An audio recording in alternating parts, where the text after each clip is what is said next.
নমস্কার বন্ধুরা, পূজা কিচেন ব্লগসে সমস্ত বন্ধুদের স্বাগত জানিয়ে চলে এসেছি আবারও একটা নতুন পর্বে। আজকে নিয়ে চলে এসেছি এই যে দেখুন, এই যে বড় বড় পাহাড়ি লঙ্কা। এই লঙ্কাগুলো দুদিন আগে নিয়ে এসেছিল, এত বৃষ্টি হচ্ছে আর মানে সময় করে উঠতে পারছি না, তাই দেখুন একটু হলুদ হলুদ লালচে কালার চলে এসছে, পাকা পাকা মতো ধরে এসছে একটু। কিন্তু এগুলোই আজকে চপ রান্না করবো, মানে বিকেলে স্ন্যাক্সের জন্য কিংবা সন্ধ্যায় টিফিনে চায়ের সঙ্গে একদম পুরো জমে যাবে স্ন্যাক্স হিসাবে। আপনারা প্লিজ দেখতে থাকুন, আশা করি ভালো লাগবে। আজকের ওয়েদারটা একটু চেঞ্জ হয়েছে, সকাল থেকে আর বৃষ্টি নেই, তবে একটু রোদ ঠিক সূর্য দেখা যাচ্ছে না, যদিও একটু ফাঁকা হয়েছে। এই লঙ্কাগুলোকে প্রথমে একদম মাঝখান দিয়ে এইভাবে কেটে দু ফাঁক করে নেব। বোঠা সমেতই করব।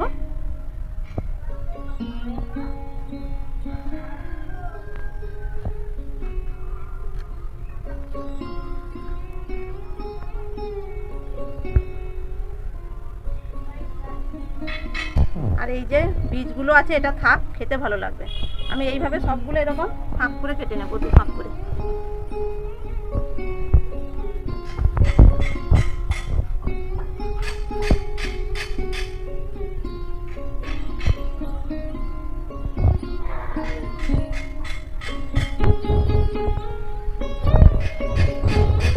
গামলার মধ্যে জল দিয়ে নিলাম, এবার একটু ভালো করে ধুয়ে নেব।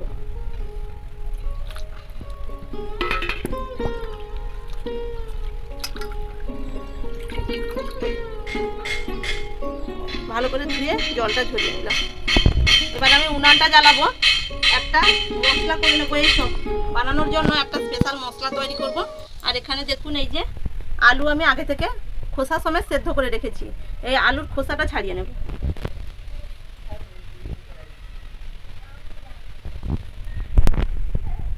আলুর খোসাটা ছাড়িয়ে, আলু কিন্তু একদম পুরো মানে সেদ্ধ করতে হবে এমনভাবে যাতে পুরো একদম গলে না যায়, একটু টাইট মতো থাকবে। এরকমই আলুটা করলে পুরটা ভালো হবে।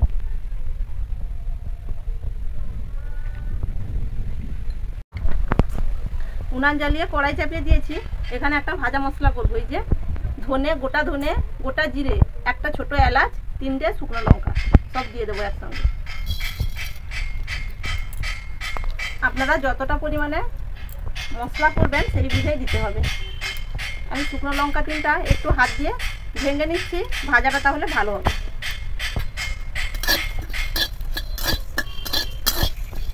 তবে খেয়াল রাখতে হবে যাতে এগুলো না পুড়ে যায়, জ্বালানি একটু কমিয়ে রাখতে হবে। ভাজার সময় যতক্ষণ না পর্যন্ত একটা ভালো স্মেল আসছে ততক্ষণ এইভাবে একটু ভাজতে হবে। একটু বেশি তাপ লাগছে তাই কড়াইটা তুলে আনলাম, এমনি একটু নাড়বো। ভালো, কিন্তু এবার গন্ধটা বেরিয়ে গেছে।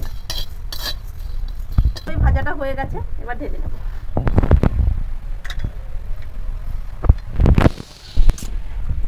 কড়াই বসিয়ে দিয়েছি, দিয়ে দেবো একটু সাদা তেল মশলাটার জন্য। তেল গরম হয়ে গেছে।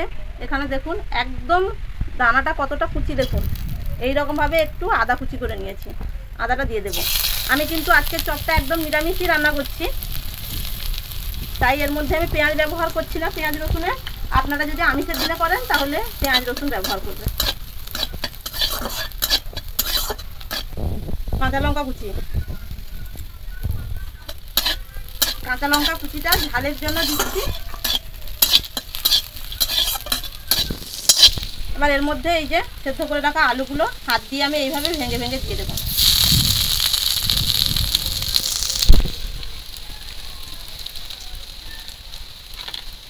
এবার দিয়ে দেবো পরিমাণ মতো লবণ,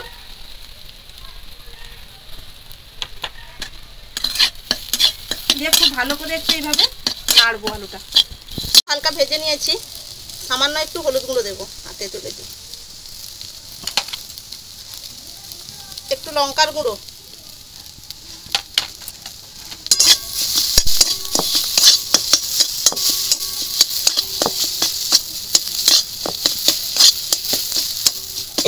এবার দিয়ে দেবো এই যে ভাজা মশলা।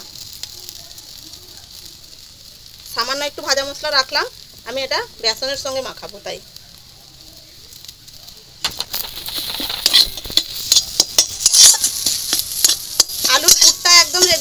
গেছে, এটা নামিয়ে নেব।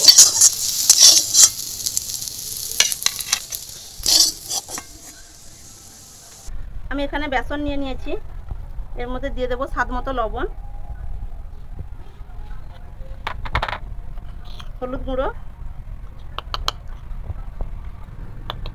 সামান্য একটু লঙ্কার গুঁড়ো, একদম অল্প করে একটু বেকিং পাউডার দিয়ে দেবো। এই যে ভাজা মশলাটা গুঁড়ো করেছি। এবার সমস্ত শুকনো উপকরণগুলো আগে এইভাবে মিশিয়ে নিচ্ছি। এবার অল্প অল্প করে জল দিয়ে একটা থকথকে ব্যাটার তৈরি করে নেব।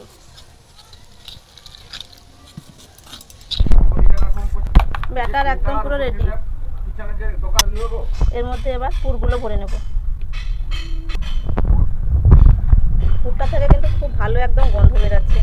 এইভাবে সবগুলোর মধ্যে পুর ভর্তি করে নেব।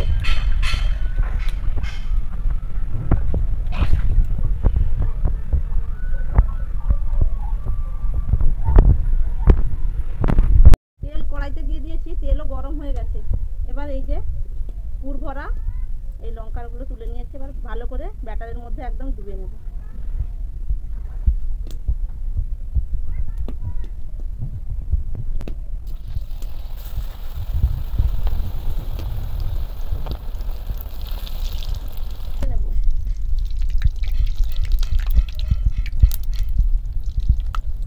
এই যে একটা একদম পুরো ভাজা হয়ে গেছে, কত সুন্দর ফুলে গেছে দেখুন পুরো।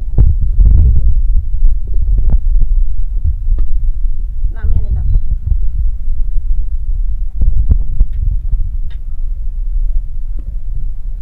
আবারও একটা পুরো দিয়ে দেবো।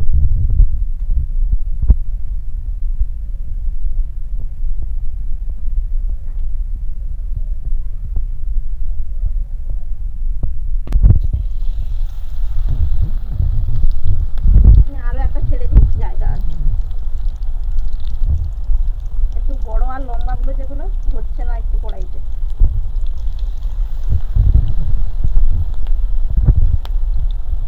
আরো একটা দিয়ে দেবো। বেশ ভালো লাগছে কিন্তু ভাজতে।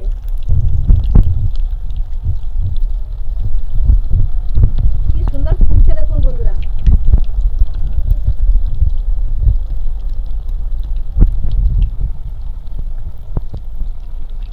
সব বেশ সুন্দর করে একদম পুরো ফুলে ফুলে উঠছে।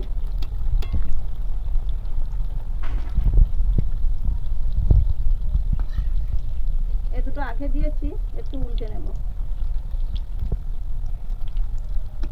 সোজা হয়ে যাচ্ছে।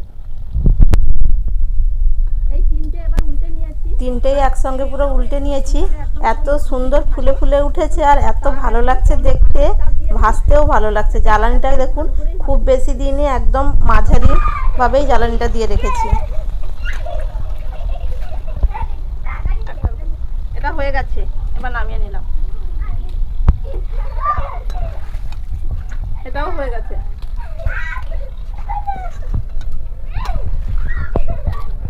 এই যে দেখুন বন্ধুরা ঝুড়িতে,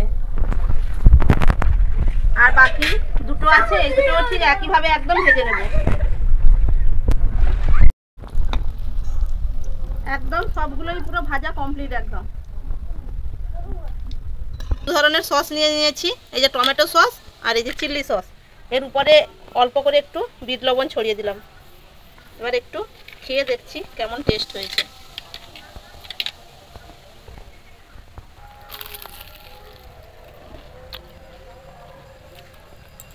আমড়টা শুনেই বুঝতে পারছেন কতটা মুচমুচে।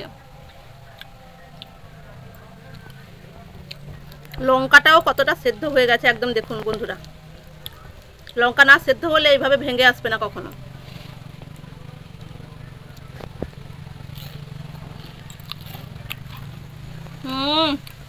আর মশলাটা আলুর পুরের যা টেস্ট হয়েছে,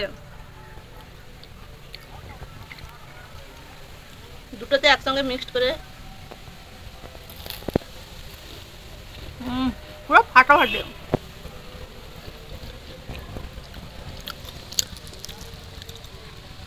এইরকম লঙ্কার চপ এরকম একটা খেলেই মানে বিকেলের জন্য পেট পুরো একদম ভর্তি হয়ে থাকবে, মনও ভর্তি হয়ে থাকবে, একদম পেটও ভরবে মনও ভরবে। আর যে একবার খাবে মানে সে অবশ্যই আপনার প্রশংসা করতে বাধ্য।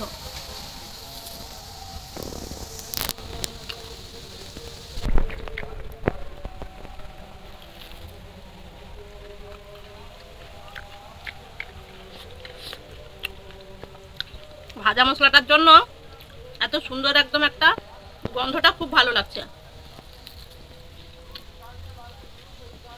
এই বোঁটাটাও ফেলার ইচ্ছা হচ্ছে না, এতটাই টেস্টি। সমৃদ্ধ স্নান করে এলো, খাওয়ার জন্য চলে এসছে। একটা দিয়ে আর একটু বেসন বেশি হয়েছিল, এই যে বেগুনি কয়েকটা বানিয়ে ফেলেছি। বেগুনিও দেখুন একদম। আমি আগে একটু বেগুন ট্রাই করে একটু বিট লবণ দিয়ে দে, ভালো লাগবে। এর উপরে দি, হালকা করে দিয়ে দাও না, ভালো লাগবে খেতে। বেগুনটা টমেটো সস দিয়ে ভালো লাগছে, আর চিলি সস দেখে একদম ঝাল ঝাল হয়ে গেছে। এটা না, এইটা খেয়ে দে কেমন হয়েছে। বেগুন তো সবসময় খাস। আমার তো ভীষণই ভালো লাগছে। বন্ধুদের কেমন লাগলো অবশ্যই আপনারা কিন্তু কমেন্ট করে জানাবেন আপনাদের কেমন লাগলো। যদি ভালো লাগে লাইক করবেন, শেয়ার করবেন, চ্যানেলটি প্লিজ সাবস্ক্রাইব করে পাশে থাকবেন। আর পারলে বাড়িতে এইভাবে বানিয়ে ফেলবেন, একদম সহজ পদ্ধতিতে, খুব সহজে, একদম অল্প খরচে, আর বেশ ভালোই লাগবে। কেমন লাগছে এটা লঙ্কার চপটা? আর সত্যি খুব মুচমুচে। আপনারা আওয়াজটা শুনেই বুঝতে পেরেছেন কতটা মুচমুচে। বাবু